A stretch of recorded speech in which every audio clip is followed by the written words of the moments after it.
first one up. Appreciate that. Yeah, so how are you doing today, first of all, since you're the first one here? And I see you are ready to go with all these topics. Avatar, Stranger Things. Did you watch the new Stranger Things? That is loud. Let me know if you saw the new Stranger Things. I went through and I binged the first episode the first night, and then I went and I did the the other three episodes that next morning. So I did it all before like 10 o'clock the next morning, but I saw them all and I loved them. But yeah, what is everyone thinking about Stranger Things? Because let's be real here. There's other stuff going on as far as movies go and all that stuff, but Stranger Things is the hot topic. That's the hot topic right now, and that's what we're going to be talking about probably the majority of this live stream. But yes, Samantha, what is up? You haven't watched it yet. Okay. So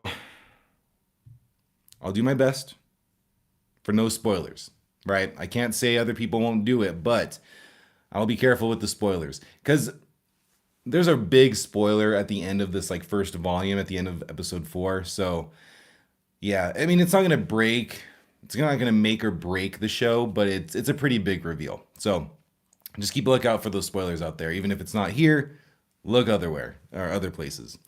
But Samantha, what have you been watching this week? Have you seen anything good? Anything you want to shout out before we get started?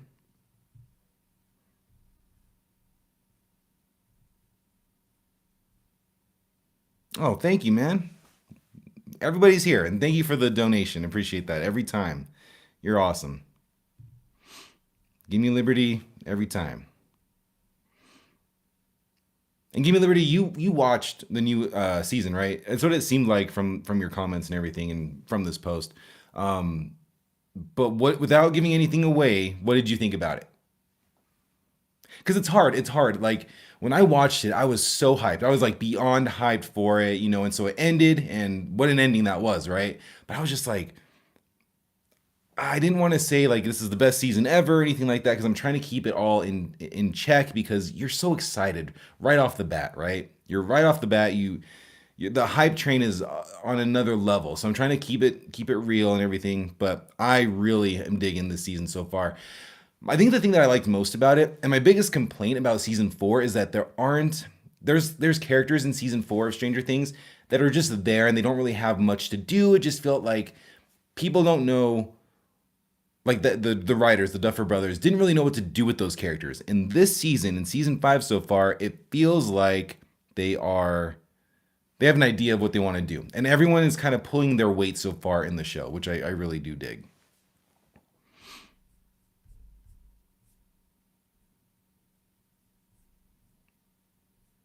And let me know if everyone can hear me okay. I'm using a new microphone and I know that last time we had a little bit of an issue, so just let me know if the audio is doing okay.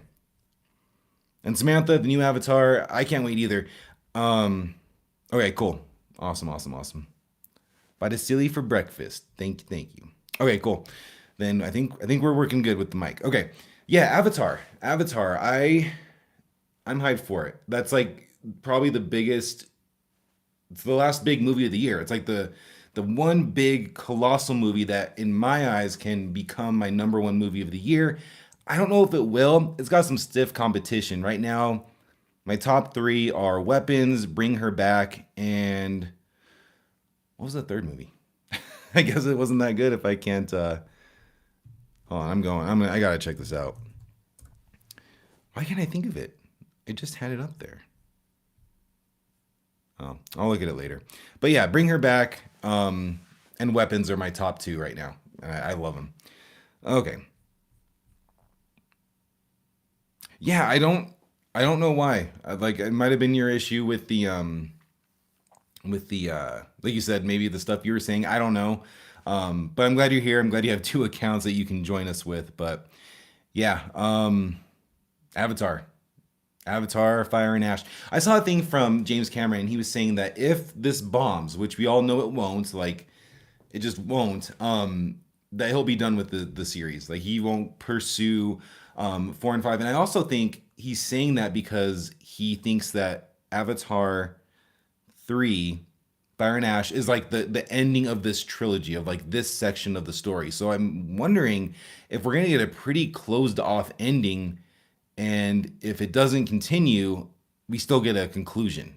So that's something to kind of look forward to, or to think about. Let's see. I don't want it to happen either. I don't want that to happen either. Um, Once again, I talked about. I'm gonna fix this real quick. I've talked about that in the past. I've talked about that in the past. Of I don't know where all the hate for Avatar comes, and once again, it's generic, blah blah blah. But you all know me. You all know my takes. I know all of your takes, and we gotta go see it. We gotta go support this thing because they are cool. Now, I will say, I wouldn't mind seeing James Cameron come back and like do something different. I mean, he's been doing Avatar movies for the last 20 years, so it would be cool to see him do something different um, than just Avatar. So, worst case scenario, this bombs and he doesn't continue it. We might get something really cool outside of that, but I'd rather him continue Avatar. Yeah, I thought, was there 7 or 5? I don't know. There's a lot that he has planned, and I thought that he already filmed. Well, because they already filmed 2 and 3. I thought they already filmed like 4 and 5 prior to any of this. Now I'm probably completely wrong from what he said and kind of what you're saying. Like they had a plan of 7. So I don't know, man. I don't know. I um I really don't know what the plan is. All I know is that we're gonna get more. He also said that if there are more that are made, he might not be the directing them. So that's something else to consider. If he just has the creative storyline and all that stuff that he's built up, I'm cool with that too. Hand it off to someone else, have him go do something else. That might actually be a pretty cool idea. Samantha, yeah, Predator. Um, you've heard me talk up and down about that movie. It's fire. I love it. Um, I had it top 3. No, it was my second favorite. Second favorite. Second favorite Predator movie is Predator Badlands. So you'll dig it. It should be coming whenever it does start streaming. It'll be on Hulu. I don't know if you have Hulu, but that's where all the Fox stuff goes. So that's where it should be. Or Disney Plus. I don't know how it all works, but one of those. Mr. Vicky, hello. Thanks for joining us. We're talking Avatar, Predator, Stranger Things, everything. Basically, movies and TV. Um, Currently Hulu Plus, Disney offering a Black Friday deal. Oh, okay. Yeah, so if anyone's looking for that, check that out. I don't have Disney Plus right now. I use Hulu. I get it free through Spotify, or free. It's bundled, but that's how I watch Hulu. Which I don't use Hulu that much.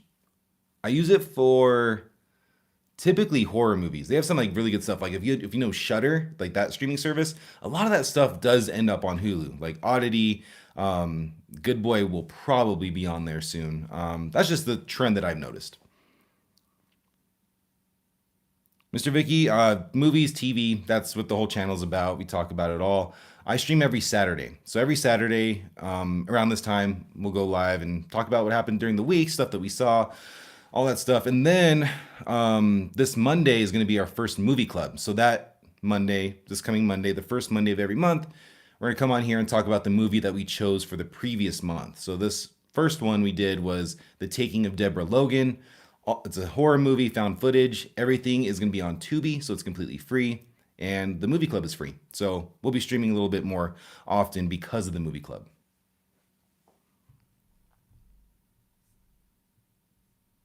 Let's see. And the other big movie, let's see. What do you think about Stranger Things? I thought it was great too. I loved it. Like I was saying earlier at the like very beginning of the stream, I'm trying to keep my hype in check because I was so excited. Every episode, 1 through 4, crazy excited, and then that ending blew my mind. And I'm trying to keep it all of like, is this the best season ever? I don't know, but all I know is that I love the direction that they're going. And once again, the characters have something to do. Everybody from the last season who didn't have anything to do, they got something to do. So we'll see how it all turns out. So far though, love the pacing, love everything about it. Special shout out to Derek, to dipshit Derek, or delightful Derek, whatever you want to classify him as. He is really impressing me. I didn't think I would like this kid at all. He's really just a live action Cartman. Like that's what it comes down to from South Park. That's exactly what that kid is, and I love him. Yeah, so, see, yeah, suck up that one. He's so funny. Like, okay, do you think he'll die? Do you think Derek will die? Because right, they brought in Max and her brother Billy, and then everything. There are characters in the show that are new, that are introduced, that aren't the main cast, that don't make it. Do you think Derek's in trouble? I don't think so. I think that he's funny, but I don't think he's not likable like Eddie was. He's not I forgot his name. And I hate that forgot his name, but Sean Astin in season 2. Like there's characters in the show that are gonna come in and steal our hearts and then be taken away. I don't think Derek's that guy though. I hope not. Oh yeah, that's true. They did keep Robin along. And if she see, that would be rough. That would be rough, especially her dialogue with Will, her monologue with Will, amazing. Phenomenal. Like that is great. She's already such a likable character and like fun to be around and the way that she interacts, but her connection with Will in this season, man, that was awesome. That was just great. They battle so hard after volume one. I could be huge representation for such people who deserve to love. I agree. I completely agree. Like I was just saying, that monologue was amazing. Um, I think that it's interesting, right? Because they do hint, well, they don't hint, like, well, I guess they technically do hint, but his, like, Will's sexuality has become such a big deal. It's from season, I don't remember if it was season 3. I know season 4, of course, but like, how is that going to play in? Or is this kind of like exactly what we're going to get? And it's just more so him being comfortable with himself and like, I don't know. I don't know the direction they're going with it, but I think that they're doing a good job of doing it to the point of where it builds Will's character, but it's not this massive focal point that won't have a payoff. So once again, I think that they're doing a really good job of balancing things. I don't know, what do I not like about this season so far? Nothing really. I don't really have anything. I don't have like a big glaring issue of this season. I think it just comes with the territory when you have 3 or 4 different like sets of people, which the whole series is built around these groups doing their thing. Some are more interesting than others. But I am happy that so many characters are now together. Well, they were together. Never mind. Well, now, see, they're just jumping all around. I was trying to think of like Nancy and Steve and that whole crew when they were with the kids in the house in Derek's house. That was insane. But now they're in another place with other characters. So I don't know. Maybe just some characters are more interesting than others. I think that's what I'm just trying to get at. Will does love 11, and he's not moving on from 11. That would be an awful transition. Like I want them all to be happy, but that would just come out of nowhere if he didn't go with 11 and he went with Will. Like it just that would be out of Mike's character because he hasn't shown anything leaning that way. So while I want them all to be happy, that just would not feel earned in my opinion. You wanted more death. Okay, I'm sure that's coming. I'm sure that is on its way.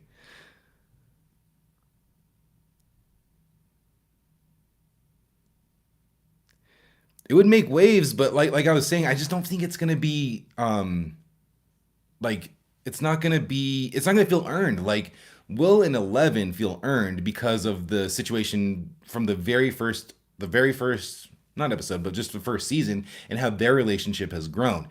If there was more of like a hint that Mike was into Will or however that was going further than just being best friends, that would be cool. But I feel like there'd be a lot of uproar because there was nothing hinting on both sides as opposed to just the one side. But we'll see. We'll see what happens. Like, we'll see what happens. Does 11 die? And then Will's there to comfort Mike? Like, I don't know. I don't know where they're going with this. That still doesn't feel earned, though, to me. I don't know. We'll see. I think it's weird people were so invested in these children's love lives. And also, without trying to offend anyone, the gay thing comes off a bit forced. No offense, Mr. Vicky, truly just my opinion. And that's what I'm saying. Like, I have no issue with that. And I think that the level that they're keeping it as is fine. But if they're going to go even harder into that, it just has to feel worth it. And it has to make sense in the bigger sense of the story. Which I will say this, almost no romantic relationships in the entire show matter at this point. Like none of them. It doesn't matter. Like that's the last thing that we need to see, especially after that final episode of Volume 1, because the stakes are as high as they're ever going to be. People's lives, like the world is at stake right now. The last thing we need to go is see, Steve and Jonathan fighting over Nancy, or even just Hopper and Joyce. Like they're together, but like that, we don't need to see that. Like it doesn't matter. Like, so I hope that they stay away from all romantic stuff until the end, because at this point it wouldn't make sense and it would take away from the high stakes that are going on now.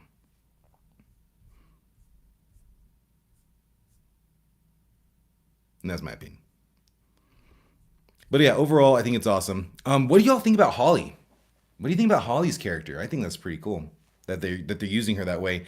We'll see how it turns out, but I think it's a cool start to things because she's oblivious to everything that's going on, and poor her because you know watching Stranger Things leading up to season 5, I was sitting there watching and I'm like, why don't they tell the parents? It was like season 4, I think. End of season 3, beginning of season 4. I was like, why don't they tell their parents what's going on at this point? I get they probably won't believe them, but man, a lot of the situation in this season could have been avoided. People could be safe, people could have been more prepared, like everything. There could have been more help from the parents. Like there just could have been so much more. And I think now they're gonna have to feel that repercussion of not owning up and telling the parents. At least like the grown-ups, like Steve and Nancy and then Jonathan. Joyce is part of the whole thing. Hopper is like, I don't know. That's not a big deal, of course, but let's see.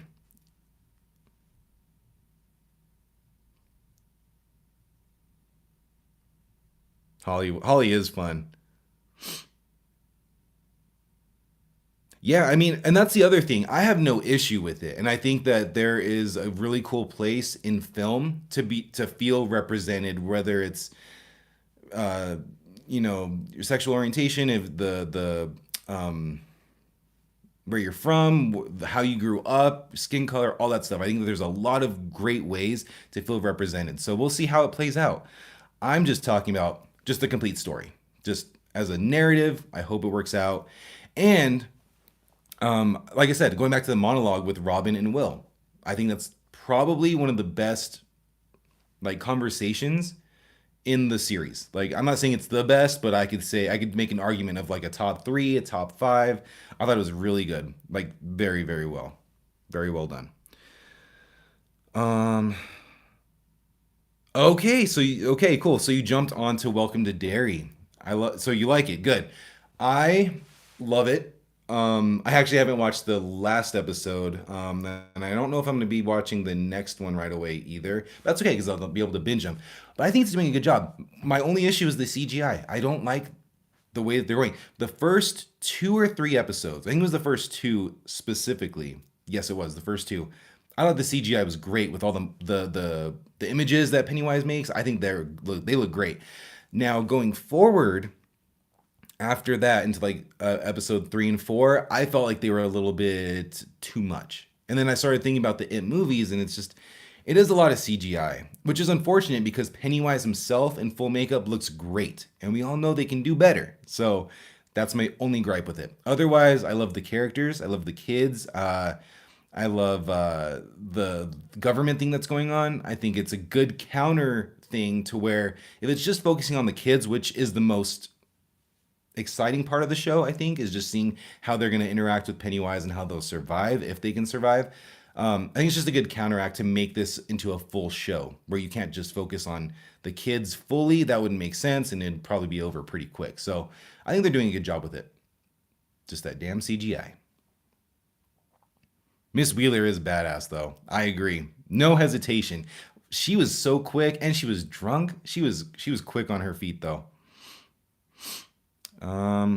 Pluribus, I have not, but I've heard great things about it. I, as far as Vince Gilligan, I've only seen Breaking Bad. I started Better Call Saul, but I haven't finished it, and I hear this show is great. And I'm actually more willing to watch this show, Pluribus, more so than Better Call Saul, just because Better Call Saul is so long, like 6 seasons, I think. I just saw it on Netflix, and I much rather watch this because then you can ride the wave and check it out. But I don't know anything about it, so I don't know anything about it. I just heard nonstop good things about it, which makes me want to watch it more and not look up anything on it. So I need to get on that. I need to get Apple TV though, because they have Severance on there too. And I started Severance on a plane ride on a vacation, and I got through season 1, and that was awesome. Okay, she was she was drunk, and she, man, yeah, like she's just very quick thinking with what she was able to do in that episode. So okay, the opening of episode, was it 2 or 3, where she goes, like, where the scene is with the Wheelers, like that opening before the credits roll, that was one of the best openings in the show. It was insane, super intense across the board, like damn. Also, I was always wondering when the Demogorgon, crawls through the roof and does all this stuff. You have to imagine that is the noisiest thing in the world. How did Holly's mom not hear that? She was playing. She was. I guess she had the water running. I guess what I'm saying is it would shake the house, in my opinion. I was sitting there. I was like, how is she not running to Holly? Like, sounds like an earthquake, but who knows? Okay, so it was episode 2. Okay, it was insane. I still fear for Holly. I think we're good. Well, I don't want to say anything because I don't want to do any spoilers. But do you think that the person that Holly is with currently is actually that person? Because when that person showed up, at first I was like, "There's no way, no way. This is like some weird thing going on." But then as the episode went on, I was like, "Okay, this is definitely that person." But at first I didn't. I didn't think this was. I thought it was Vecna doing his thing. But we'll see. Yeah, Samantha, we're gonna try to avoid as much spoilers as possible. She was listening to ABBA. Okay. Yeah. Well, yeah. There was a lot going on in that bathtub. Let's see. Yeah, I do too. Oh, Samantha, I heard. I have a buddy who took his kids to go see Zootopia, and he says this is the guy that I go to see all these movies with, right? Horror movies, action movies, whatever it is. He went to go see Zootopia, and he said that might be his favorite movie of the year. He says it was that good. So I was like, that's crazy. I probably won't end up seeing it. I would like to, but it's not something that I want to go out of my way to go and see. Just because there's a lot of other stuff going on too. So, but that's what I've heard, and we do agree on a lot of stuff.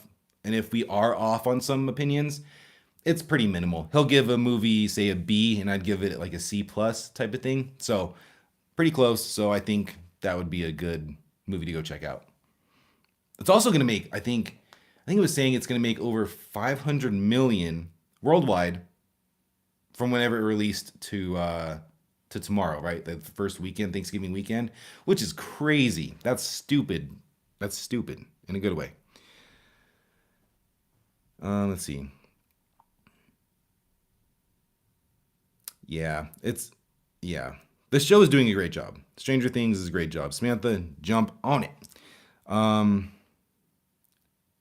Disney, yeah. So the way it looks like is Zootopia is gonna kill it, and they had Lilo and Stitch earlier this year, which killed it. They may have like two massive, massive movies, probably the two biggest movies of the year financially with those two.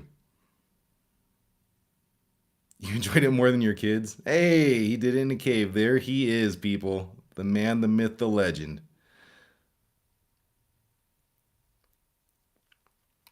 Yeah, Avengers Doomsday, once again, the hottest topic to talk about. I don't think it's going to be good, but I think it'll be cool. I think it'll be cool, but, and if it is good, I'm going to be very excited. And like I said before, hands up, I will come on here and praise that movie of everything that it does right because I want it to do good, but I just don't see it.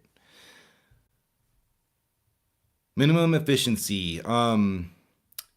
We were just talking about that earlier. Love it. I'm really enjoying myself. I think it's knocking it out of the park, and I love the connection that they're doing into The Shining and Doctor Sleep. Phenomenal.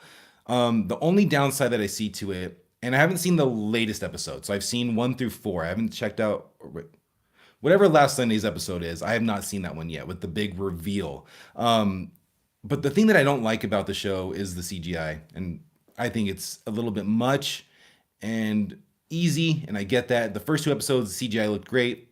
After that, I'm getting a little bit worn down with it, and I don't think it looks as good, especially in the graveyard. That scene was a little rough to watch, but um, I think I like it. I like the story. I like the characters. I like the adults and the kids. I think it's all very interesting. So I think they knocked it out of the park so far. See, Samantha, I'm not a big Loki guy.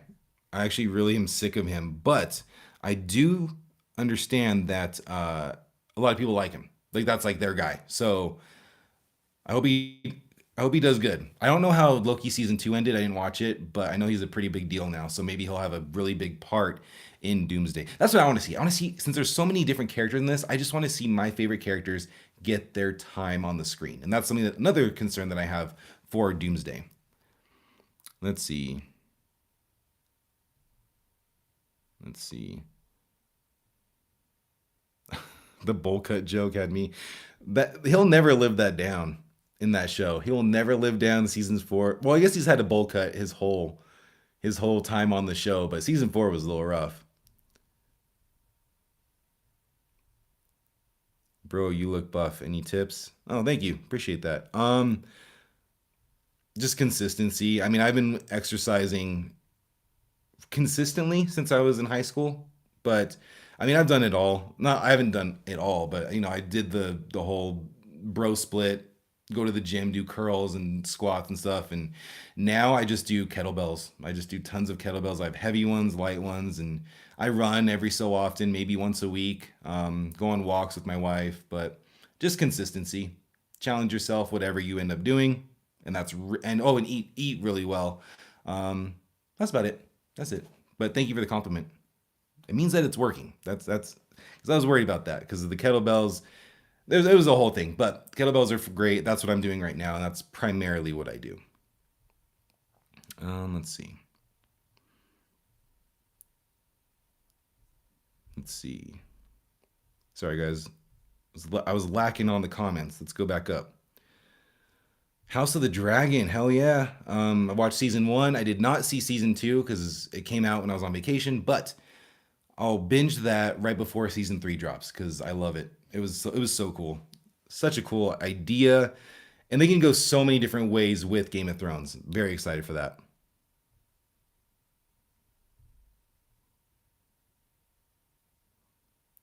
Mr. Vicky, it's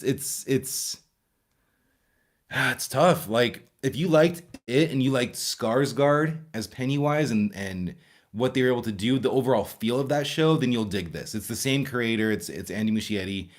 He directed the first 4 episodes. I don't know how many more he does. He probably directs the finale. But if you liked the movies, you'll like the show. I think the show and everyone that's watching, let me know what you think. Is it more like disturbing than the movies? I feel like the stuff that they see and it's kind of leaning a little bit more disturbing than the movie, in my opinion. But that's my initial take on it. We'll see what Pennywise does in the last episodes, but it's pretty gnarly. I'm okay. Let's see.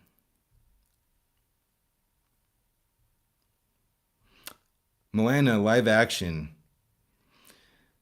It's hard to say with for me. I love the first Moana. That one was a banger. The music's great. The animation's great. I think it'll be solid. I think it's gonna be good, but maybe forgettable. You know what I mean? You watch it once and then you're done. That might be what it ends up being. Night of the Seven Kingdoms. Yes, yes, yes, yes. Cannot wait for that. I like that real quick. I say this whenever it gets brought up on the live stream, but I think it's gonna be really cool because it's not having to do with, so far from what I've seen, all the different houses and like just be. I hope it just centers on this dude because I think it's 6 episodes, so it's gonna be shorter than a typical season, but it's been renewed for season 2. But I hope it just focuses primarily on this one person and we go with him on his journey to become this night. I think that's a really cool idea. Instead of this big, huge end of the world thing with the wall and the everything that's going on in the original Song of Ice and Fire, make it smaller, make it more intimate, and then in another show, bring it back up. Like that's what I want to see in almost every type of franchise. I want big stuff, but I also want the small stuff. So that's what I hope we're getting with that. Bridgerton, yeah, hands up. I've seen Bridgerton. I started. It was one of those situations. You know what I mean? You're walking through. My wife's watching it. I'm like, this looks boring. This looks, it's a period piece that I don't want anything to do with. Walk back by, started catching stuff, sat my ass down, watched the whole thing. So Bridgerton's like a guilty pleasure. I don't know. It's pretty cool. It's cheesy at times, of course, but I dig it, and it is what it is. New season's in January, I think. But I heard they British as fuck. Yes, they are. That's a good takeaway from it. Yeah, so Toy Story. I don't know, man. I don't know. Um, I don't know how in I am on that. Like, I don't know. Like, they just bug me with these sequels. And will it be good? Probably. I love the characters of Toy Story. I mean, I grew up with Toy Story. We all grew up with Toy Story. Toy Story 3 was just like the most perfect ending I could have ever like imagined. And now they're coming back for a second sequel to that. And it just doesn't sit right with me, but I bet you it's going to be fire because those characters are fire. So we'll see.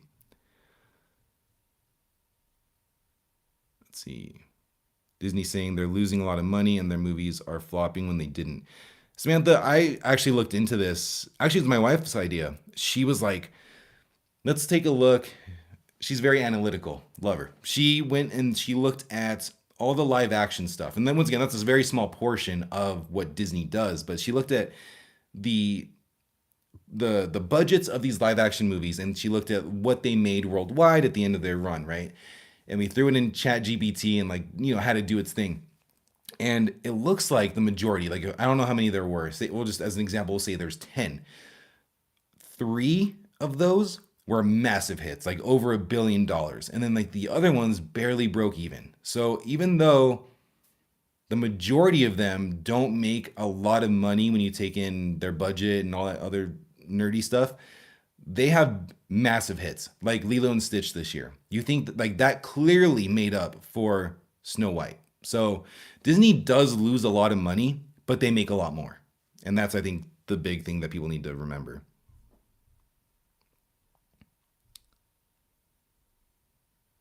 Oh, don't let that stress you. Yeah, Disney's fine. If there's one company that's fine, it's Disney. Let's see. Sorry, y'all. If I get quiet, I'm just reading the comments because I start yakking for too long on one thing. Yeah, Disney's fine. Disney is absolutely fine.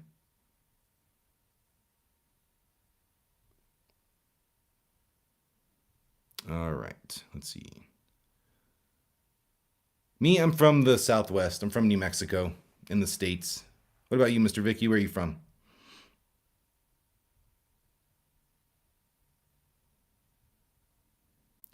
Guys, have any of you read any books? Can you recommend?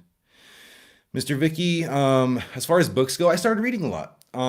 So right now I'm reading Project Hail Mary. So that's that movie with Ryan Gosling coming out in March. Phenomenal. I'm almost half. I'm roughly halfway done. I'm almost halfway done, like a third way of the way done. It's a great book. It's a very easy read, which is crazy because there's so much science involved in that book, but they do it in a way that doesn't make you feel stupid or, they do it in a way that frames physics, biology, mathematics, but they do it in a way that's easy to comprehend and it makes sense in the story. And you're like, okay, I get it generally. Let's keep going. Very good book. I read Frankenstein earlier this year. It's great. I read the first three Dune books. So Dune, Dune Messiah, Children of Dune. Those are all great. Um, all these are movies, of course, but I'm going to start to lean away from the movie type of stuff. And that way I can, do my movies on one side and these other original stories on the other. Um, what the heck's that one? But those are the books that I've read recently. Let's see. How to Get Away with Murder. I've heard of that one. And don't be planning anything. Let's see.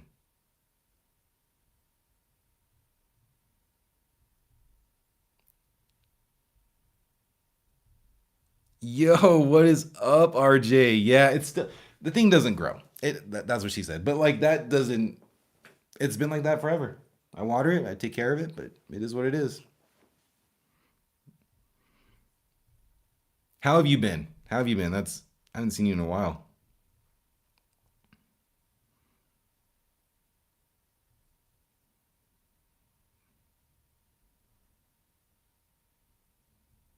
Oh, Frankenstein scared you. Okay, okay, okay. It had some parts. It had some creepy parts.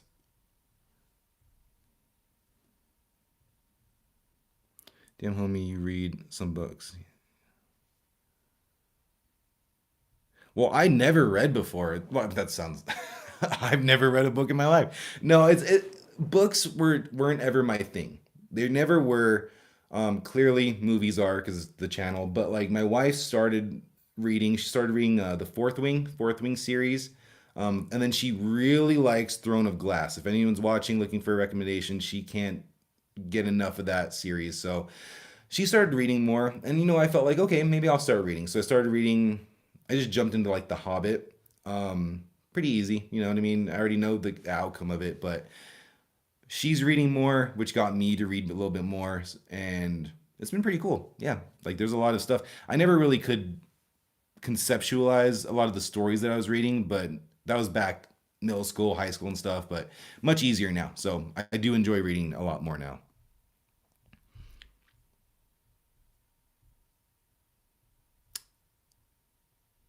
Elle might survive. Okay. Will dies in. Okay. It's tough because Elle dying. Like, yeah, just jumping back to Stranger Things real fast. It's hard to say because it makes sense. Like, you can clearly see that, like, and this is going back from the beginning of like, or not the beginning, but like season four, season three. It makes sense that Elle would die defeating Vecna. Like that just makes too much sense. That makes way too much sense. And we're avoiding spoilers on here because I know some people haven't been able to binge and finish the new season, volume one. So let's keep those to a minimum. But I think that makes a little like it's too obvious. So maybe they don't go that route necessarily. But we'll see. We'll see. Like anyone's up for grabs. Anyone. Oh, Samantha, you know. Okay. Never mind that. Let's see.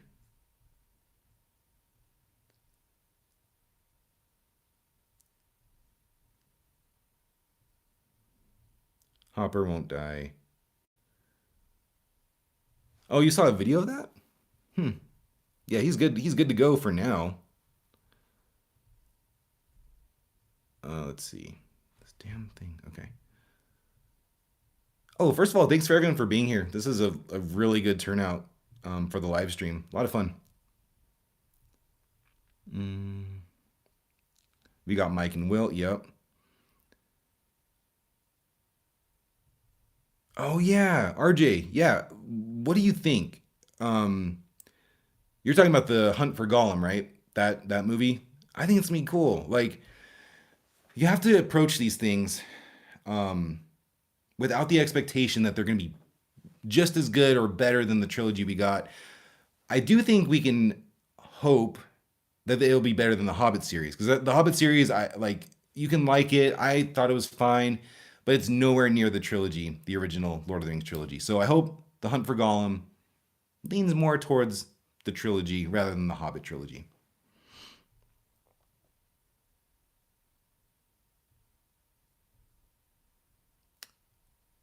Rain. I think I've heard of that show. Let's see. And Gollum's like iconic. Like bring Andy Serkis in all the time, which I'm wondering how he's going to do that because they start filming next year, and he starts filming the Batman Part Two next year. So he's gonna be busy, busy man. Oh, you love Callie. Okay. That was an interesting choice. And before that happened, I was curious if they were going to retouch that storyline because for 3 seasons, well, I guess it'd be two, we didn't hear anything about her. And I'm hoping, because I don't want any episode to stand out as like just terrible, but a lot of people do point to that episode with Kelly. So I'm hoping that whatever happens in season five will make that episode in season two much more appealing and a much better piece to the giant puzzle. It's gonna be very bittersweet, Gotham. Very bittersweet. However it ends, it's gonna be sad. Just the fact that it's over is gonna be sad. Um, I still need to watch Alien Earth. For a fan of sci-fi and horror, I'm slacking. I didn't. I know I said I have Hulu, but I got signed out of it for a long time, and I just got back in like a week or two ago. So I should check that out. I need a show to throw on other than, well, I guess I have Derry, Welcome to Derry, and Stranger Things. So maybe after those shows are over, I'll jump back to Alien Earth. Um, Mr. Vicky, my name is Gavin, and I'm from New Mexico. Let's see. Misunderstood, just like the Predators. I feel like people. I mean, that's that thing. We go exploring, and then we find these things just by themselves, minding their business, and want to experiment on them, and then they start attacking.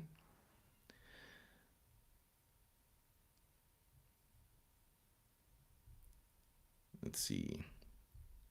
Oh, and real quick, since we're on the topic of Alien, going back to like Predator Badlands, I love how it's not a direct like here are xenomorphs. Here, this is what everyone wanted, but it's so subtle in how they incorporated both franchises in that, and I think that's the perfect way to do it. Keep teasing us, keep world building till we get an actual confrontation with the xenomorphs. I'm wondering if they're gonna follow Deck after Badlands for like the first actual direct sequel to a Predator movie and carry him to fight them. I think that'd be cool.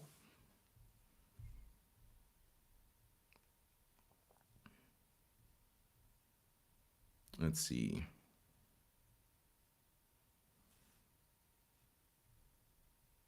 I was bring your back and parts like that. Yeah, wrong placement.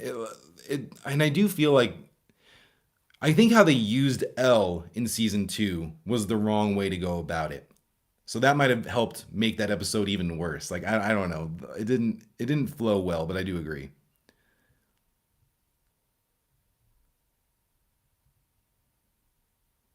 Mr. Vicky, you need me to sorry. The comments are coming through. Okay. Son of a bitch. Sorry, y'all. Let's see. The book recommendations. Um, First of all, he did it in a cave. Absolutely, Anaconda. Cannot wait for that. I almost made that part of the thumbnail for the live stream, but definitely looking forward to that. My most favorite show and movie, Mr. Vicky. Um, Favorite movie is Lord of the Rings: The Return of the King. I think that's the best one. I'm actually making a list of my favorite movies of all time, and I'll make a video about it. Probably next, yeah, I guess next year. I don't know exactly when, but that's coming. But Lord of the Rings: Return of the King is my favorite movie of all time. There are others that are very close to that I need to like really kind of rewatch and really go through again. But that's my favorite TV show. My favorite TV show from start to finish is Breaking Bad. I think it's just really well done, pacing wise. It's tense, it's engaging. I thought it had a really good ending. If Stranger Things can nail this ending, this will be my favorite show of all time. If they can nail the ending, and I think they're on their way to doing that. Game of Thrones walked so this show could run. That show showed everybody what not to do. So I think we're in the clear. So this one might end up being my favorite show of all time, but we'll see. What about you? What's your favorite show and favorite movie?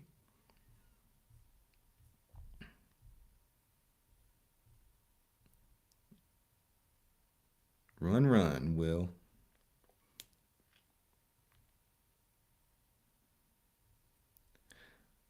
Yeah, I mean, well, Samantha, you haven't seen Badlands yet, but Predators are still bad. Predators are still very bad. It's just that this one added a little bit added some more like humanity to the main Predator, so in Deck. So once you see it, you'll know exactly what I'm talking about. Jonathan, that I don't know. They need us to like him more, and like him bickering with Steve over Nancy really does. It makes it harder to like him. I still like the character. I just hope that they move away from that, and if he is gonna go, make us care even more. Argyle, like the movie that came out a year or two ago. Is that what you're talking about?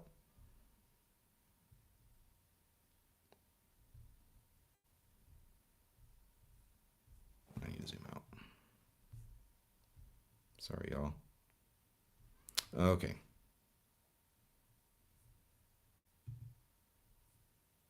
Okay. Let's see. Um, Game of Thrones. Okay. Game of Thrones was sick. Like I loved. I don't remember the exact specific seasons, but it was maybe a season or two before the final season.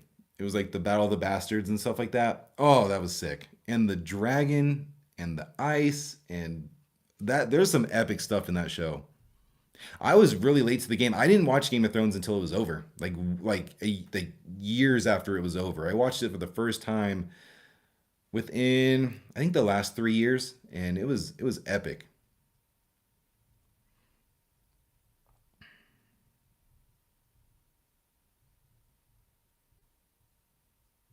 Let's see.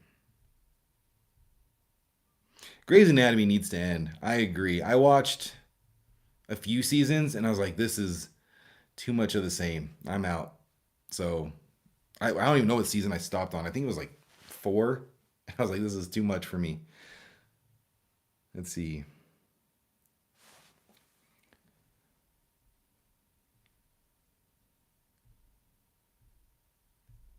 Let's see. Murray, I like Murray.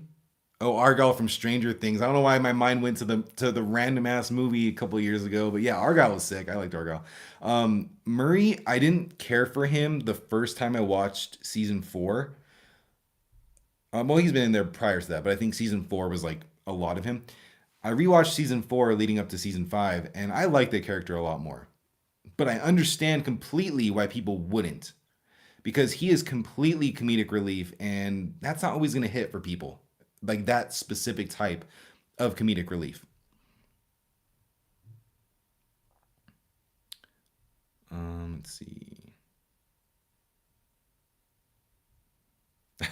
It's a fair question, Samantha.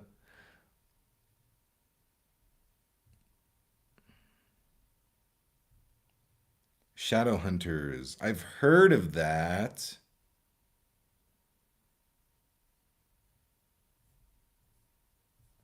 I think I've heard of that. I have not heard of that. Nope. I've never seen that.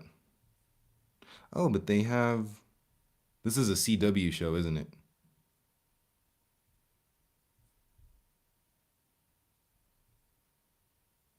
Oh, it's from a book, huh? Okay. Okay. Yeah, no, I've never seen that. Freeform, okay. Ooh, Umbrella Academy. I wanted to watch that. And I think I would really dig it, but I just have not gotten to check that out.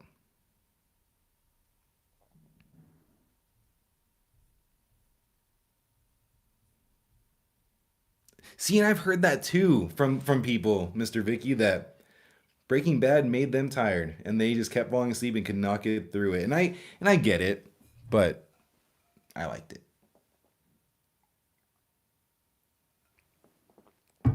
No, I have a one of my best friends. He cannot get through that show. He said he has tried multiple times and you just can't do it. And I respect it. There's shows that out there that I can't get through, and I just and movies um, that I just cannot watch for whatever reason. It just does not click. I get bored, whatever it might be.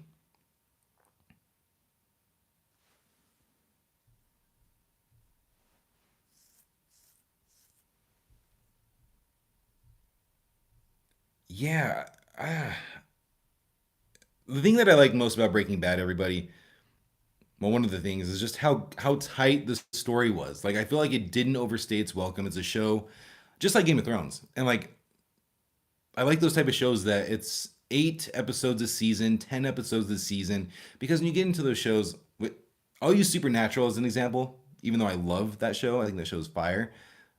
20 episodes a season is a lot, and I feel like the longer it goes each season, and that show has 10 plus seasons, there's a lot of dead spots where it just feels like filler and just doesn't feel like a tight story. So going back to like that, I like the structure of 8 to 10 episodes a season, and both of those shows did it. Game of Thrones, Breaking Bad, Stranger Things, all that stuff.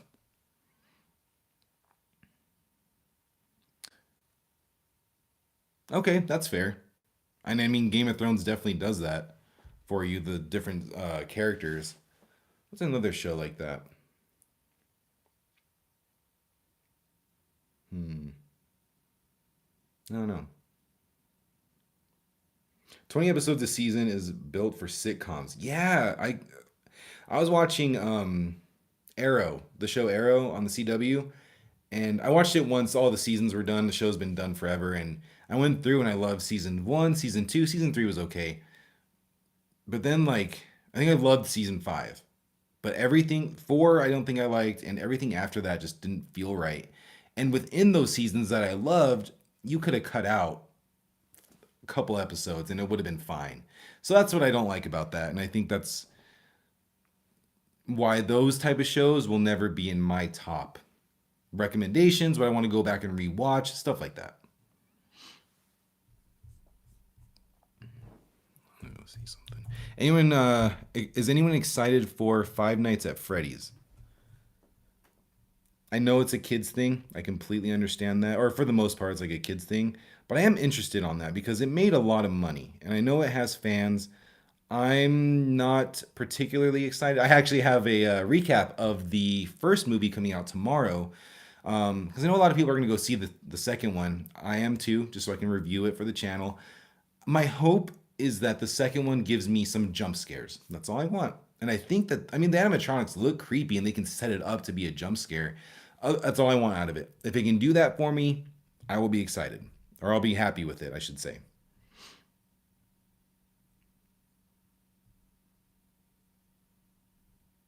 The once a week drops. And so, yeah, like, should Stranger Things have been a once a week thing leading up until the new year? They could have done that. And I don't know what the right answer is for that. Like, is it week? Yeah, like, I guess we have Welcome to Derry as an example from what we were talking about earlier, and I think that works really well. It only works well. Hold on, hold on. It only works really well if a show is long enough per episode. Big DC fan over here. We all know this. Creature Commandos, when that came out like a year ago, awful. The show was like 20 minutes long. I liked it. I liked the show.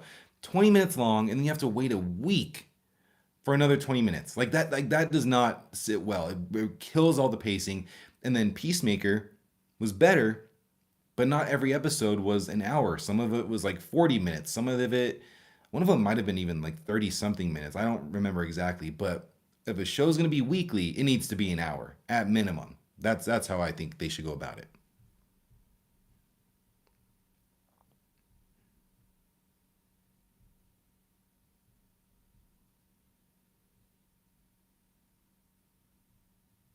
Yeah, like it all depends on what they're doing. If they're releasing an animated show that's 20 minutes long, release the whole thing. Release the entire thing.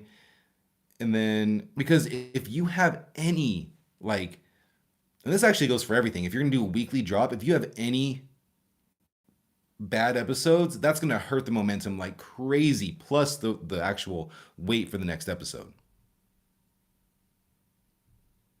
Marvel dead. I consider Marvel dead? I thought about that this morning. I think about that often, actually. Samantha, welcome back. Um, I I think it's a personal thing. I think it's a straight up personal thing. Now the numbers, going back to Disney and are they in trouble and all that stuff. The movies that Marvel put out this year did not make a lot of money at all. They did, but not by Marvel standards and how much it costs to make this stuff. So I think overall, people are tired of it. And I think it goes for the whole superhero genre in general. Superman made more than any of those movies, but we can't sit here and act like it made $1 billion and everything else made like 100 million. It's not like that. I think the people are speaking with their ticket purchases, and I think that the hype for Marvel is going down. Myself, I am almost completely out. I will go see these movies for the channel with the hopes that they bring me back. But the only movie that really moved the needle recently for me from them is Thunderbolts because it was a little bit more unconventional. It's about these outcasts. And I just felt like it had a deeper message in it. And it was just, there were layers to that where Captain America I thought was awful. And I will always say that because I think it was on many different levels. But then you look at Fantastic Four, and while it was, I would say it was fine, but fine isn't good enough. Fine doesn't get me talking about it in any praise for it months later. I stopped thinking about that movie immediately. After I did the review, there was no reason for me to go back. Very long answer, but to me, Marvel's dead to me with the hopes that I can get really excited for it back and that they bring me back. So I'm much more on DC. Just because it's new, it's exciting. We haven't had like a great rendition of all these characters, so I want to see what they can do with that. Mm, yeah,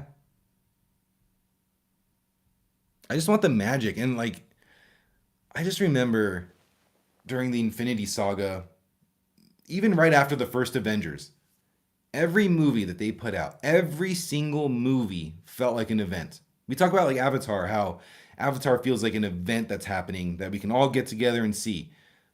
That's how every single movie that they put out felt. And I've not felt that in forever. Post Endgame, there's been like little bits here and there, right? Like Spider Man, what's it called? No Way Home, Deadpool, Wolverine, maybe one more. Felt like events. There has been some good ones in there too, like Shang-Chi, big Shang-Chi guy. Love that one. I thought they did everything great. I thought the villain was great. I thought the action, like everything I thought was really cool in that. And then Thunderbolts. But other than that, there's been a lot more misses in my eyes.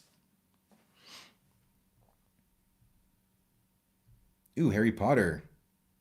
Hell yeah. I'm a casual Harry Potter fan, but I do want to see the show. Extremely hyped for the show. I have a lot of issues with the movies. Um, Coming from someone who never read the books, just a very casual fan. My wife loves that series. That was like her whole thing growing up. So the movies are on in my house pretty often, and I have a lot of issues with them.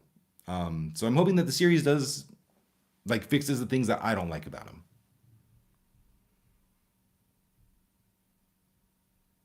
See, that's what I was saying, dude. Like I had to put a video out, I think probably like a year or two ago, and it was about that show that they put out, X-Men '97, I think is what it's called. Never got to see it because I don't have Disney Plus. But everyone loves it. It was everything that everyone was talking about. That everyone was so hyped for, and I said I made a video talking about how that is how you fix this fatigue with Marvel. Don't scrap everything, but maybe for a year, 2 years, focus solely on the X-Men and how they get into our universe or the whatever the canon universe of of the MCU, but just focus on X-Men because people love X-Men. I think that would have reignited everything. Give us a break from Doctor Strange and Spider-Man and everyone over here, not for long, but I think that would have done I think it's my own idea. So of course I think it's going to do really well. But that was my idea of how they could reinvigorate everything. Ooh, that's a good question. I like that question about Star Wars, Mr. Vicky. Damn. I think it's I think it's dead. No, but when I say dead, I don't mean that it's over by any means. I just think that the hype for Star Wars is low, like very, very, very low, and they can always bring it back. Good choices, good movies, good shows. Like that's a franchise that'll never die, but it's just asleep right now. So I think it's just it's looking like it's dead, but it's just asleep. Mr. Vicky, as much as I love Lord of the Rings, I have not seen Rings of Power. I started it and I could not get into it. Maybe it was just I think it's just a me thing, but I could not get into it. IRBN, hello. Thanks for joining us. We're just talking about movies and stuff. Yeah, Samantha, I saw a trailer for SpongeBob the other day. I think it was during a football game, during Thanksgiving, maybe. I don't know what the hell that was. That's not my SpongeBob. Ooh, Guardians, absolutely. That trilogy's good. What's the better trilogy? The Guardians trilogy or Captain America's trilogy? Because I think that those are the only two that I can make an argument to be one and two and like just interchangeable. I think that every other trilogy that they've done, there's a massive gap. But those two sit at the top for me.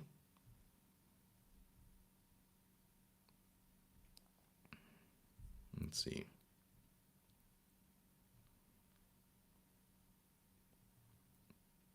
Yeah, the Substance is fire. Substance is on. Is it still on Max? It was on Max recently, or HBO Max, whatever it's called now. If you love body horror, that's a good one. I watched The Fly for the first time about a week ago. That's sick, and I love just what The Fly did. And then looking back on The Substance and really just any body horror ever, The Fly is such a good movie, and you can see the inspiration everything took that every movie past that took from The Fly. It's a quick movie. It's a banger. If you get a chance and you like body horror, check out The Fly. It's the thing that I think it's the thing that started body horror. So it's a good one. But the substance is insane. I remember watching The Substance for the first time, and I'm watching it. It's a long movie, right? It's like 2.5 hours.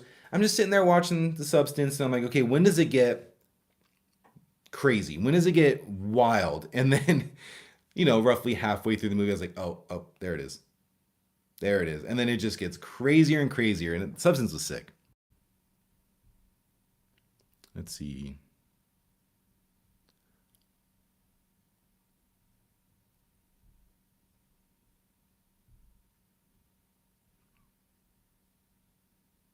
Pump, pump, pump it up. Hell yeah. Let's see.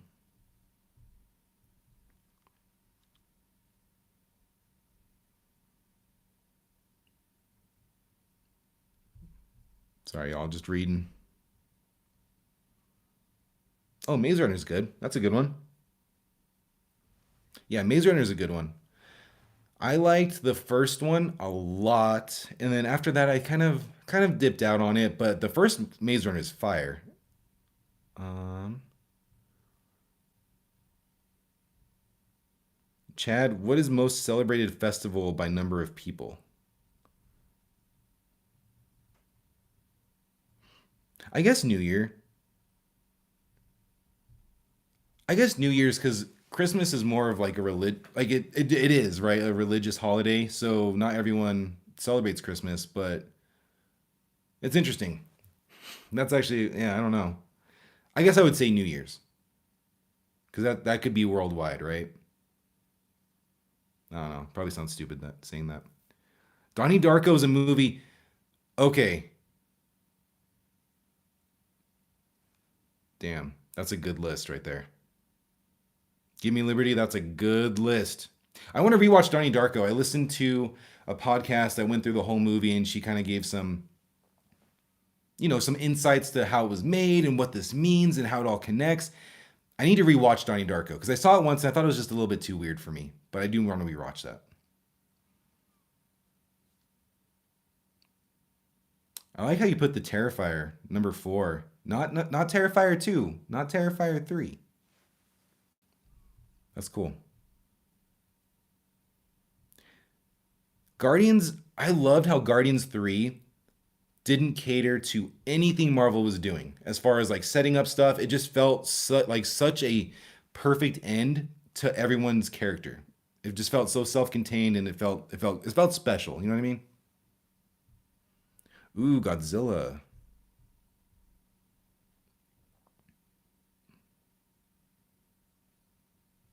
Samantha, you gave a good range of movies right there. That's sick. I saw that Rush Hour 4. I saw that. We'll see how it turns out. I know it's been greenlit, but I can't believe anything until I see like set photos of them actually doing the thing. So we'll see. But it sounds like it's actually being made. Breaking Bad or Game of Thrones? I'm gonna get crap for anything that I say with these two, but I think I'm gonna go Breaking Bad. Um, like we were saying earlier, I just think that Breaking Bad has for me personally, is just like a much tighter story where I'm not getting lost in all the different characters and the different story threads. And that could just be a me thing, but I liked Breaking Bad more. And it hits a little bit closer to home because it was filmed where I grew up. So there's a lot of cool things there, um, just things that you grew up seeing, and there it is on the screen. So it's pretty cool.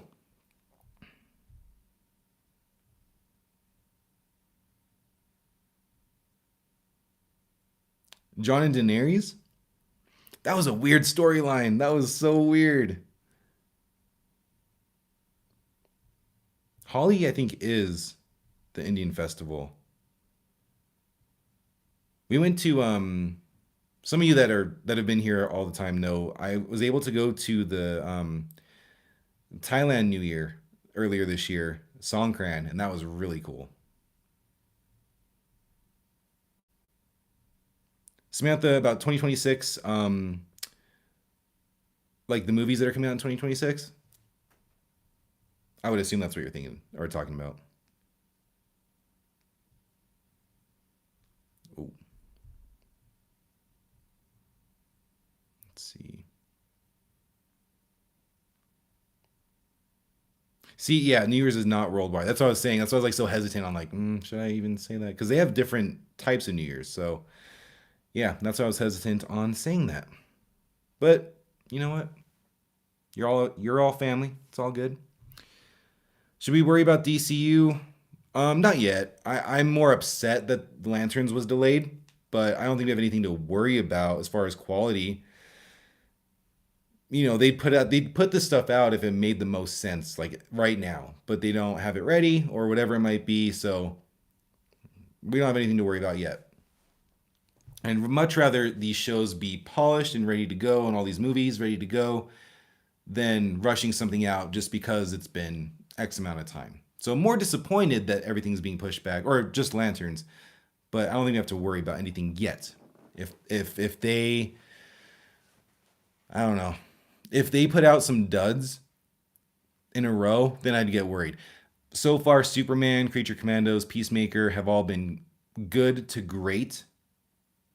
I wouldn't say maybe amazing, but like in that range. So I don't think I have anything to worry about.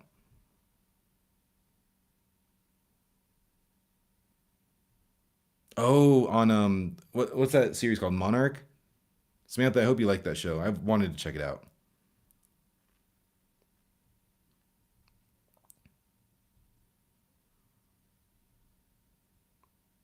Let's see.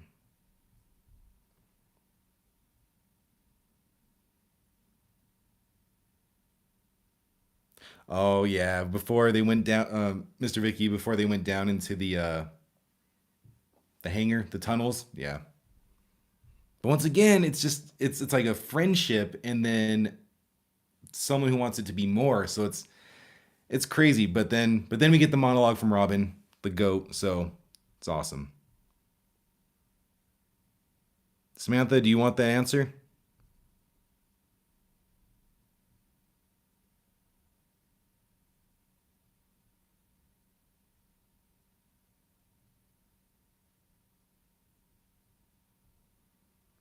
I've seen the house in Breaking Bad. You've seen videos, right, of people driving up to it. I've done it. It is gated to hell. It looks like Fort Knox with like no armed guards, but there's just a fence. There's like signs pointing out, and it's crazy because at that point I'm like, just leave. If you really don't want people harassing you like that and seeing this like landmark of one of the best shows of all time, your only option is to leave. Either deal with it or leave. So that's the whole thing.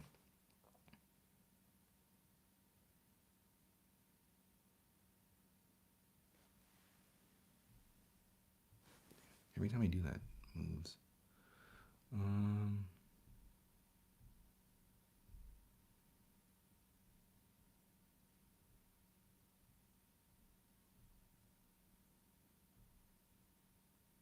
Samantha, the new Sam Raimi movie. I cannot remember what it's called, but it comes out in January. That looks cool. I am skeptical on it because there's some scenes in like the tone in the trailer that looks a little cheap, but Sam Raimi is a good director. I think the concept is sick, and I'm wondering if it goes to even like if it's like a darker movie. You know what I mean? Is it a much darker movie than it's letting on to be, where it's like crazy gory or something like that? Um, Send Help is what it's called, and the movie is not rated yet. So I do want to see it, no doubt. I'm probably gonna no, I will go see this movie. If it ends up being rated R, that's gonna be cool.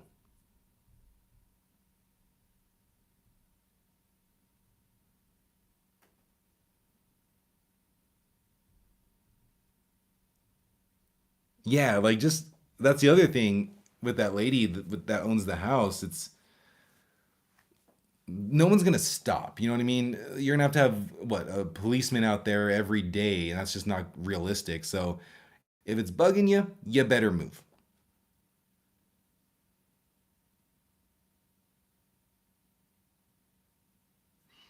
Yeah, it's called Send Help. It has Rachel McAdams and Dylan O'Brien. There is a trailer out.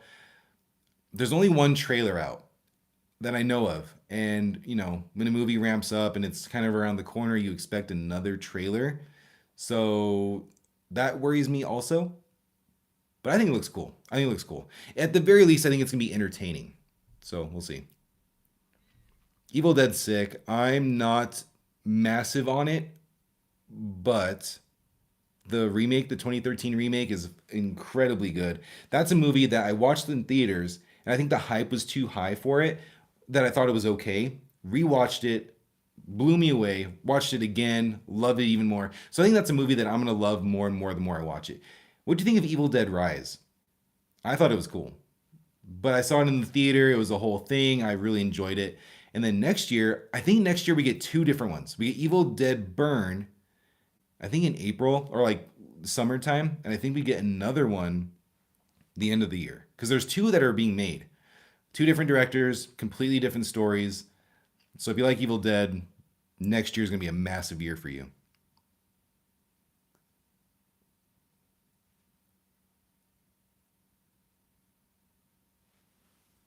Sam Raimi is the FBI? No.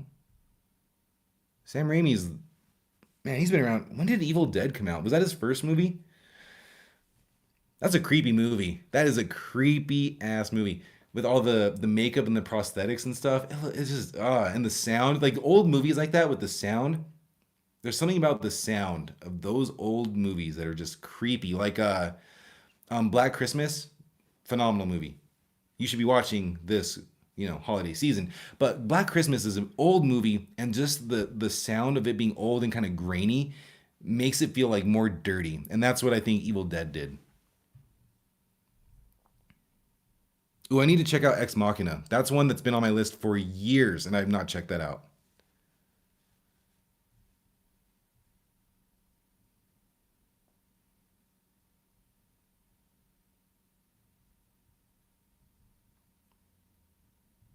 First thing is, well, I'm so biased.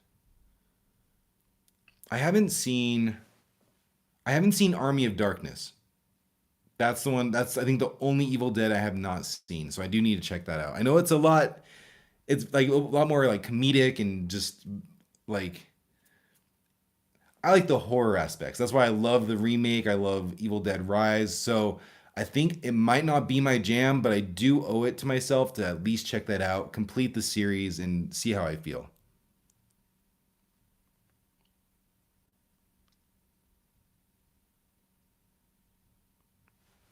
Evil Dead's crazy.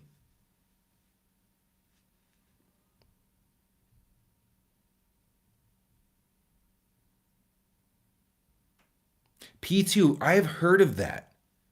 I've okay, so I remember when that movie came out. I remember seeing the trailer for it. Didn't really catch my eye. I think it was in like high school or maybe right. I don't remember when it came out.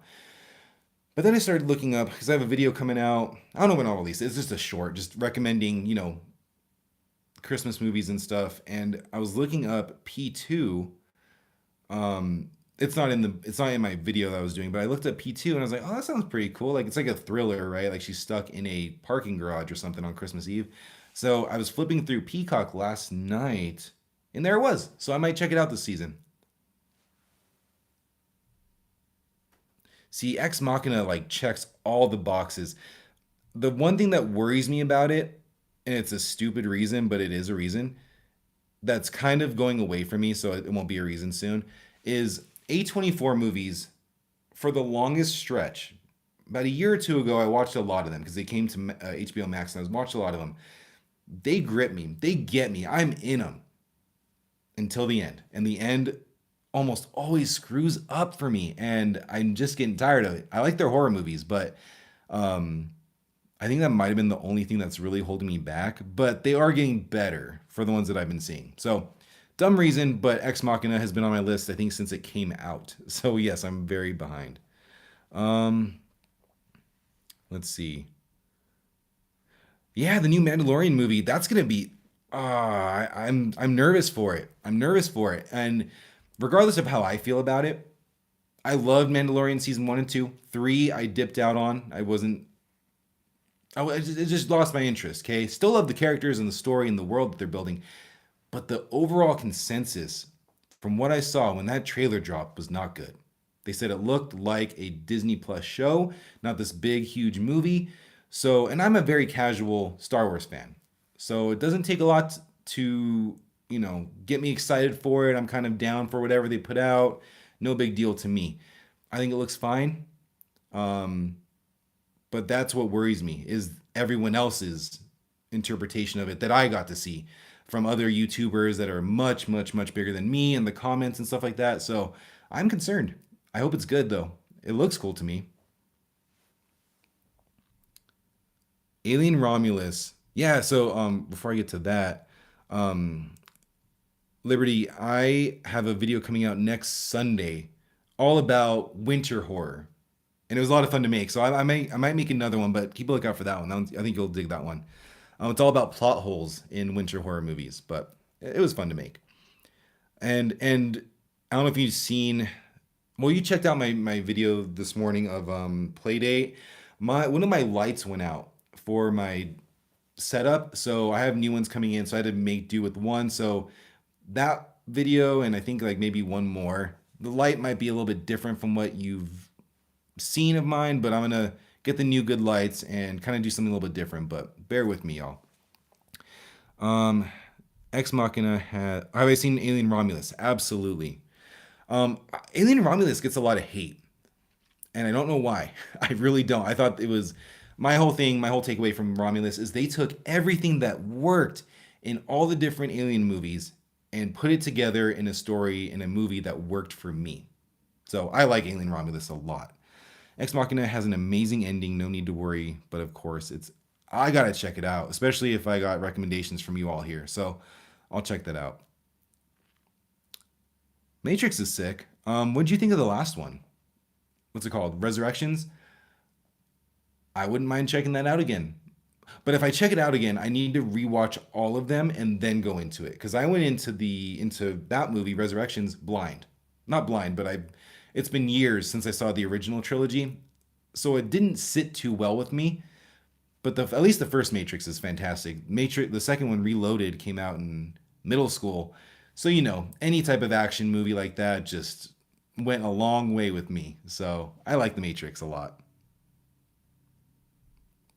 Ooh, Samantha, you got to check them out. They're cool.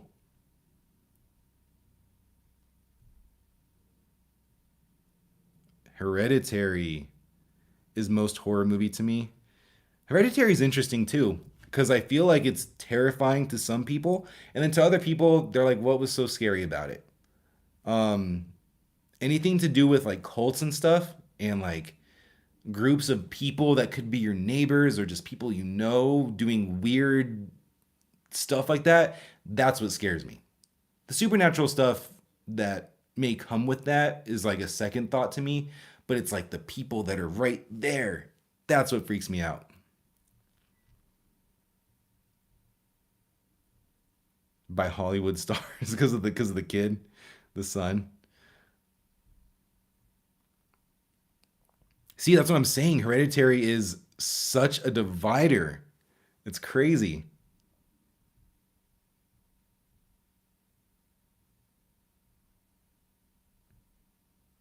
Okay, so it seems like we're torn on Hereditary. What do y'all think about Midsummer. I used to call it Midsummer all the time, and I'm like, that's not how you say it. It's Midsummer.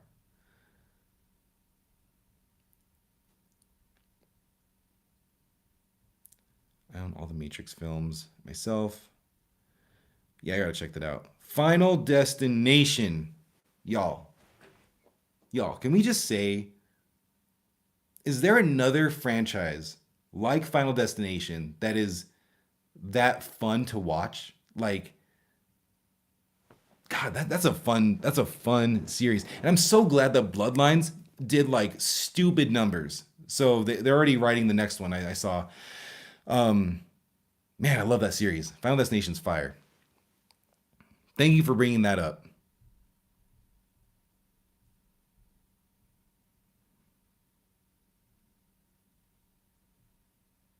Queen or Michael Jackson? I'm going Michael Jackson on that one. They're both good. They are both good, but if I picked one, I don't listen to both of them often, but if I was going to pull out my phone and look up a song, it's Michael Jackson. The new movie looks pretty cool. I mean, I'm interested in it. Samantha, there's more than one Joyride. Okay,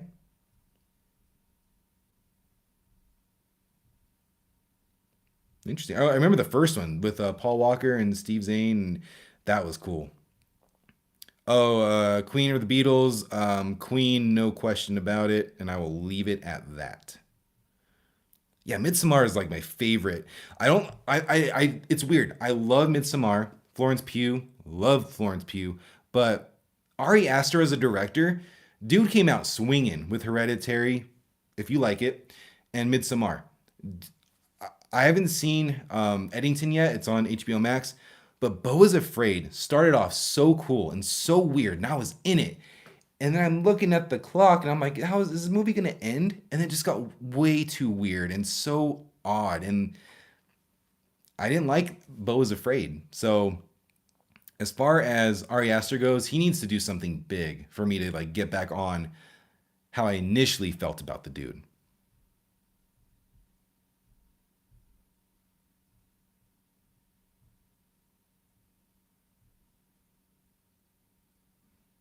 For Christian, yeah. I think it's funny how I mean, he was a bad guy. He was a terrible boyfriend. Dude sucked in Midsommar, but he got it bad. And it's not even like towards the end when they were having the dinner and he's drinking the stuff. The stuff that happened was kind of out of his control, right? But I don't know. That dude got it bad though, regardless.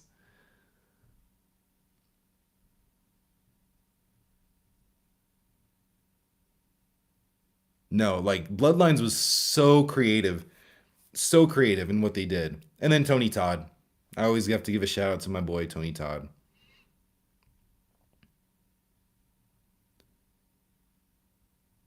You watch that daily in real life, Chad? Where are you from? That's not good.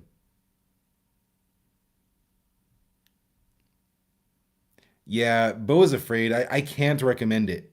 If you like just very weird, like mind f movies, check it out. But it's just it's for me it's too long and it's too weird. First half is amazing, but that doesn't have a good payoff for me.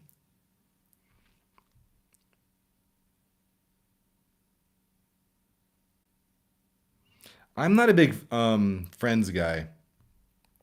I watched the whole series once, and I've never felt the need to go back. I do get why it's a big show, though, and I get why it's a comfort show, no doubt. Of course, I think I understand that.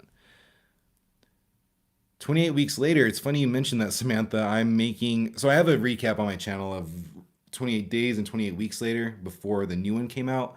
But now I'm doing another one for all three of them before Bone Temple comes out. 28 days later is so dark and like honestly all of them are so dark and like gritty and brutal. Um but the new one, 28 years later, was so good. Like there was like this element of family and like it just went a lot deeper than I thought we were gonna get with that movie, and it surprised me. I like the new one a lot, a lot. Yeah, none of them did in Midsommar, no doubt. MJ is more talented, but for song, I would choose Queen. Okay, that's fair. I would say that. 28 weeks later, well, 28 days later is the first one, but it's about this virus that gets out. It's a rage virus, so they're technically not zombies, but they just like rip people apart and they're just like crazy feral. And it kind of takes over in that movie London. So it's a very brutal, scary movie. And one thing, because I was editing this video this morning, the first movie, 28 Days Later, is filmed in a way that looks so dirty and so grungy and like it feels like it's a found footage thing, but it's not. It's pretty interesting, but it is brutal. So if you can handle the brutal gore and all that stuff, it's a really cool story.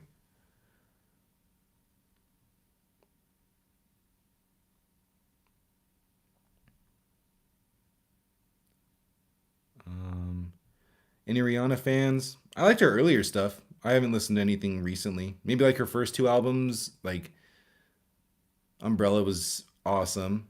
Ponder Replay was good. But that's kind of more so where I fell out of the loop. So actually, she's been around forever. That was a long time ago. So yeah, I have no idea. But I do like her early stuff. That was she got some bangers. Let's just say that. Yeah, Chad. Now you can't tell us. Samantha, the new one is from Sony, so it's on Netflix. That mom scene, yeah. Like that's the thing. I did not expect that to go that hard in that direction. Because the first two movies are just horror movies, right? They're gory. Like there's a little bit of humanity in there and family and human interaction, all that stuff.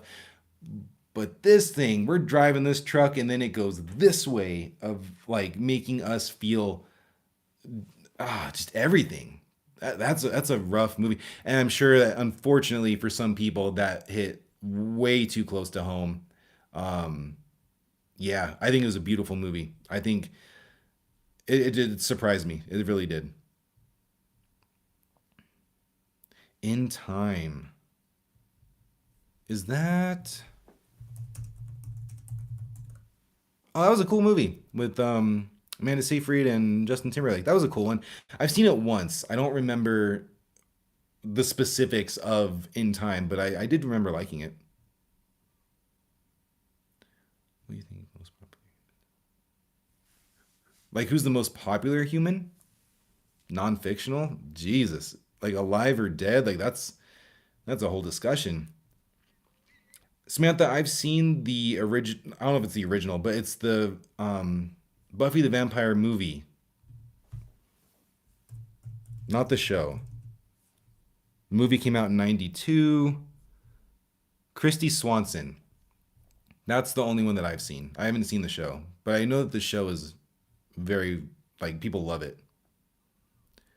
Mr. Vicky, the platform I hear is great. I've not seen it though. Yeah, Bone Temple looks great. I cannot wait for Bone Temple. I will be there opening night. And honestly, if y'all tell your friends, tell your family, go and see Bone Temple because I know that they filmed both of them back to back years later in Bone Temple. And there's a plan for a third, but it's got to make money. So let's get the story going. I think what's going to probably end up happening is Killian Murphy will probably show up in Bone Temple, get the people talking, get the people hyped, and then it'll probably make some money and they can make another one. But I know they want to make another one. I think Danny Boyle wants to come back and direct that final one. So we'll see what happens. But Bone Temple should be cool. Mm, there's a sequel to Bone Temple, right? Or not Bone Temple. I'm sorry, Platform. I think as well. I need to check out both of them.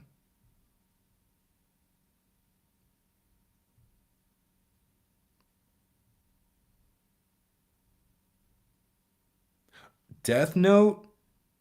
Hell yeah. Damn, that's a good pick. Death Note is sick. I don't like anime. Um, Big picture. I don't like anime. Like I'm not like if someone that goes and watches anime. I do have my favorites. I do have favorites, and Death Note is one of them. I think Death Note is. I think it's perfect. I think it's a perfect show. So excited you said that.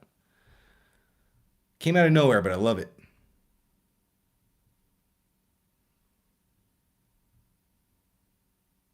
That guy name is band H. I don't know.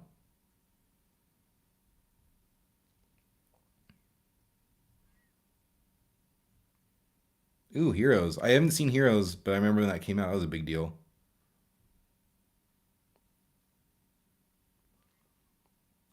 Oh, Aaron Yeager. That's from Attack on Titan. I haven't seen Clash of Clans.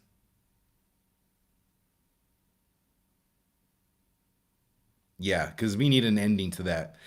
And you know what's crazy is I was like thinking about Bone Temple, and I watched. I think the trailer came on during a movie recently I saw, and I'm watching it, and I'm looking for Aaron Taylor Johnson's character because I know he's in it. He's in it, but if you watch it, he's not in it. And if you look at the poster that they released, his name's not up there.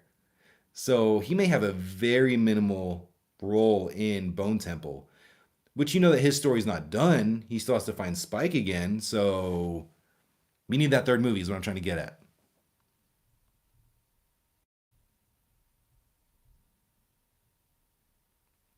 Death Note. And that's another thing we talked about pacing and how like shows are just stretched way too long. It's like two seasons, right? And you get the story. It's done.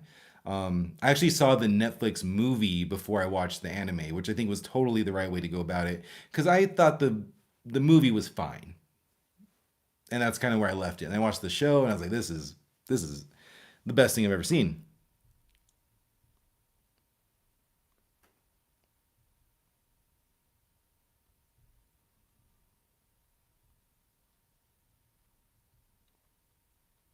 Oh yeah, Greek mythology is really cool. Um, my extent of it though, or I guess my big chunk of it is playing God of War, whenever that came out years ago. Yeah, Star Wars and Marvel will get better. It's just a downtime. I think that Star Wars is playing it safe and going away for a while. I know we're getting the Mandalorian and Grogu, but like overall, I feel like they've been away for a little bit and then they can come back and do their thing. And I think that's what Marvel should do, but that won't happen. They still make money. Just, yeah. Wonder Man looks cool. Won't watch it because I don't have Disney Plus, but Wonder Man does look like a cool, different concept. So I do appreciate them trying that out. And Doomsday, if Doomsday comes out and is fantastic, you have to remember though, we're getting Spider Man before Doomsday. So Spider Man could end up being really cool too. Gladiator and 300 were also dope. Yeah. Um, I think that the second 300, Rise of an Empire, I think it's called, that was better than Gladiator 2. If just because you put those two there, so I'm just going to compare the sequels, but those are really cool ones. Very different ones, but very cool movies. No, we will never experience Endgame again, except for Fast and Furious 10 2, whatever that is. Just kidding. Just kidding. The only thing that I could see actually somewhat going that route, which is still won't ever hit that, is Paramount's trying to do what? They're trying to do Transformers and G.I. Joe. And I'm sure they have another franchise they could throw in there too. So like that might be a thing way down the road, but it's still nowhere near what Endgame was. Ooh, that finale is gonna be crazy. I know we were talking about Stranger Things earlier, but damn, that's seriously true. That finale is going to do insane numbers. And it does. And my whole thing about Stranger Things is I always compare it to Game of Thrones, where every week Game of Thrones, and I wasn't a part of this, but I saw around me, it was an event. Everyone was gathering around, having watch parties and stuff. That's what Stranger Things feels like to me. So that finale is going to be insane. Chad, definitely Jabba the Hutt. Definitely Ray from the new trilogy. Just kidding. Yeah, Paramount. I don't like Paramount, but I'm it's for a stupid reason. The app on my TV never works with it. It's I don't understand why that's the only app out of all the different streamers that lags like no one's business. So I have a vendetta with Paramount. It's dumb, but it's true. Oh, they are releasing in theaters? I thought I okay, that sounds familiar. I thought I read that they were no, you're right. You're right. You were absolutely right. I forgot all about that. The problem with Netflix though, okay, two things with that. The problem with Netflix is they don't release like Frankenstein came to theaters and the new Knives Out is in theaters right now, but it's nowhere near me. So that's the problem. Also, do you really want to see Stranger Things, the finale, the thing that's been built up over 10 years almost in a theater and risking the people, the jackasses that are being loud and talking the whole time? But it'd be pretty cool in theaters, I'm not going to lie. That would be really cool. Um the sound, the scale. Oh my god, that would you got me thinking, Mr. Vicky. Because like that's how it was in Endgame. When Endgame happened, everyone was freaking out. It was a communal thing. It was insane. You're right. Stranger Things would be sick in there. Mr. Gotem, thank you. Thank you very much. Yeah, Ray from the new trilogy. So you can't type Austrian name? I have no idea.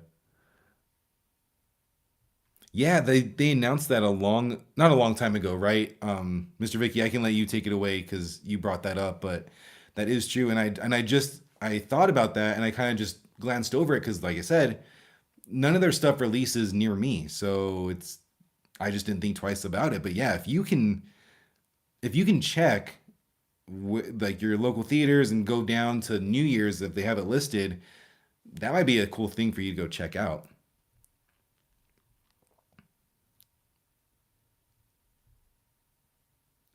Make a new movie instead of a finale. That'd be cool. That'd be cool. Instead of just like another spin-off show, which they did say they have a bunch of spin-offs, like the animated one that's coming out. That would be cool for Netflix, but I just don't see them committing to the theater. That's the only problem. I hope Nancy gets a spin-off because Nancy is becoming one of my favorite, maybe top three characters right now. She is. I really like her character development. Mr. Vicky, thank you. Thank you for the sub. Samantha, that's okay. I actually do have to get off here soon, everybody. I have work um, soon. So I do have to get off here shortly.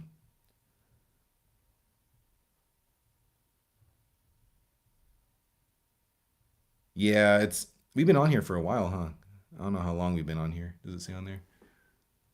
Almost 100 minutes. Pretty cool. Um, but really, really good turnout today, everybody, and really, really appreciate all the engagement and the topics.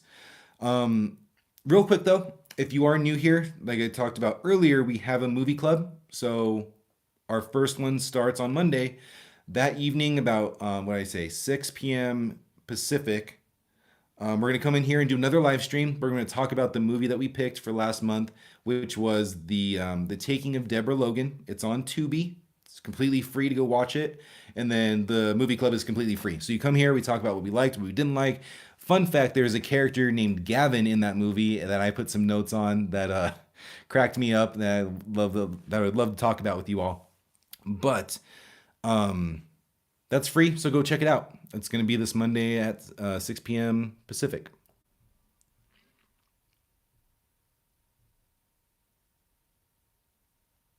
Yeah, Samantha, you too. Same thing to you too, and thank you for being here nice and early. That was awesome to see. Gavin, Endgame was a year of buildup of movies with such a huge budget. Stranger Things is still leading in that sense. It was, and Endgame had 20 plus, I don't know the exact number, but 20 plus movies leading up to it, which is crazy. This was just 4 seasons and it was awesome.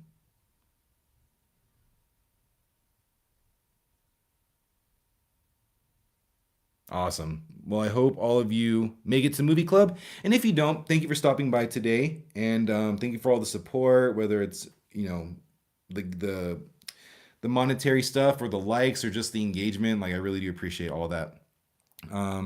But for what's coming up this week, keep a lookout tomorrow. It's the Five Nights at Freddy's recap, and then movie club. So Five Nights tomorrow, and then movie club on Monday. But oh, it's gonna be Mr. Vicky. Oh, it will be. And that's why we all have to watch it. And don't be the person to spoil anything this season, whether it's the stuff that just got released or Christmas Day or the finale. Give it some time, and then we can talk all about it because that's a certain type of evil to purposely put that stuff out there. All right. Have a good day, everybody. Thank you so much, and I will catch you on Monday or next Saturday. Have a great day, everybody. And yes, it is evil.